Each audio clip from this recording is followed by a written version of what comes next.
Ako si Baskong Kaabas Kumangansakan. So, panawagan ko po sa lahat ng naging kapgo dito sa Pilipinas.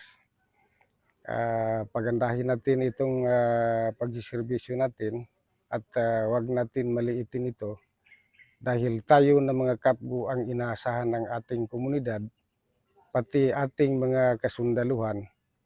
Tayo ang inaasahan nila na kasama nila sa pagtatanggol ng mga komunidad natin. Ikwento mo nga, Master, kung nasaan tayo at paano nyo, ano to? So Paano nyo? ngayon, dito kami ngayon sa detachment namin. Ito yung sentro ng inatake ng Freedom Fighter noon or BIFF noon.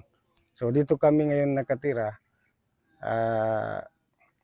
Ito yung mga itong mga bundok dito sa kabila, itong yung Mount Trinariente.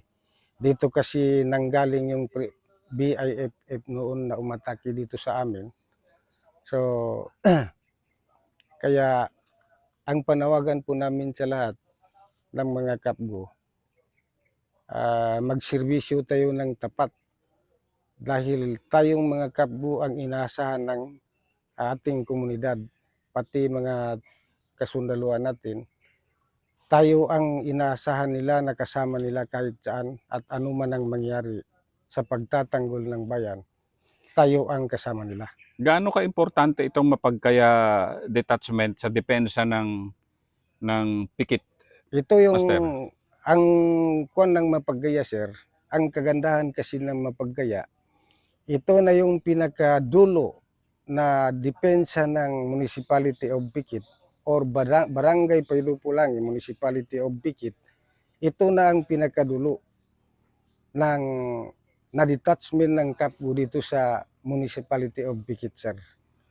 nandito tayo nakatayo sa North Cotabato, sa kabila. Sa kabila, dito tayo ngayon sa North Cotabato, sir. Ito yung Barangay Paylupulangi, Sitio Mapagkaya, dito sa North Cotabato. Tapos itong dito sa kabila natin, sir, yung nakikita dyan sa kabila, yan yung barangay, Mount Trinariente, sir. Maguindanao po yan, sir.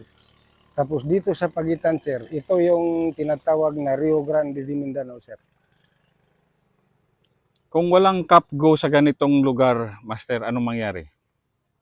Grabe naman, sir, kung kung hindi lang kapgo dito, o di kaya kung wala lang kapgo rito, sir, malamang wala na itong mga tao rito. At saka itong barangay Paylupulangi, sir, hindi ko alam, sir, kung anong mangyari kung wala lang kapgo dito sa Sitio Mapagkaya, sir.